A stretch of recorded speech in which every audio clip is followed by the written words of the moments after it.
મિત્રો, મારું નામ મહિમા છે અને હું રાજસ્થાનમાં રહું છું અને મારી ઉંમર 35 વર્ષની છે અને દેખાવમાં જોરદાર લાગુ છું. મારા પતિ એક કંપનીમાં કામ કરે છે. તેની ઉંમર 38 વર્ષની છે અને મારે એક 10 વર્ષનો છોકરો છે જે હાલ હોસ્ટેલમાં અભ્યાસ કરે છે અને ઘરમાં ખાલી હું અને મારા પતિ રહીએ છીએ. આ કહાની આજથી લગભગ 10 મહિના પહેલા મારી સાથે બની હતી. મારા પતિને 2 મહિના માટે કંપનીના કામને લીધે બહાર જવાનું હતું. તે મને એકલી મૂકીને જવા માંગતા નહોતા, પણ એની મજબૂરી હતી એટલે એ ચાલ્યા ગયા. એ હજુ તો ગયા જ હતા ત્યાં એના કાકા અમારા ઘરે આવ્યા. એ ગામડાના હતા પણ અહીંયા ફરવા આવ્યા હતા અને અમારા ઘરે રોકાવાના હતા. હવે ઘરમાં માત્ર હું અને મારા કાકાજી સસરા બચ્ચા હતા. તે 48 વર્ષના હતા.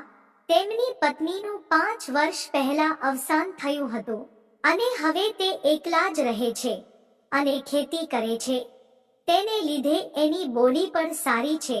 મને એનું ફસાયેલું શરીર ખૂબ જ ગમે છે. હવે જ્યારે પણ હું કચરા કે પોતા કરતી હોઉં ત્યારે કાકા મારી સામે જોતા હતા અને મને પણ એ વાતની ખબર હતી. મારા પતિ નહોતા એટલે હવે મને પણ એકલું એકલું લાગતું હતું. એટલે હું પણ તેને એક દિવસની વાત છે, જ્યારે હું કાકાના રૂમમાં પાણી આપવા જાતી હતી ત્યારે તે તેના ઢીંગલાની માલિશ કરી રહ્યા હતા. તે જાણતા ન હતા કે હું એને જોઈ રહી છું. તે ફક્ત તેની આંખો બંધ કરીને ઢીંગલાને માલિશ કરી રહ્યા હતા અને એનો ઢીંગલો ખૂબ જોરદાર હતો. મને પણ એનો ઢીંગલો રમાડવાનું મન થવા લાગ્યું હતું.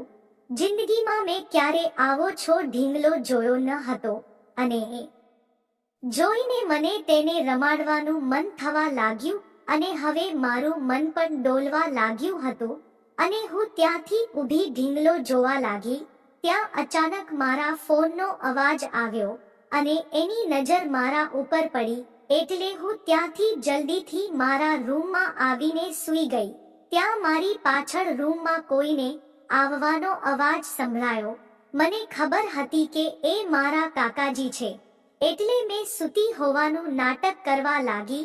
તે આવીને મને જગાડવા લાગ્યા અને મને કહેવા લાગ્યા કે જો મારો ઢીંગલો રમાડવો હોય તો તમે ઊભા થાઓ. હવે હું મારી જાત પર કાબૂ રાખી શકતી ન હતી કારણ કે મારે એ ઢીંગલો રમાડવો હતો. હું ઢીંગલો રમાડવા માટે ખૂબ જ ઉતાવળી થઈ રહી હતી અને પછી મારી સાથે જે થયું એ હું તમને મારી કહાનીના બીજા ભાગમાં જણાવીશ.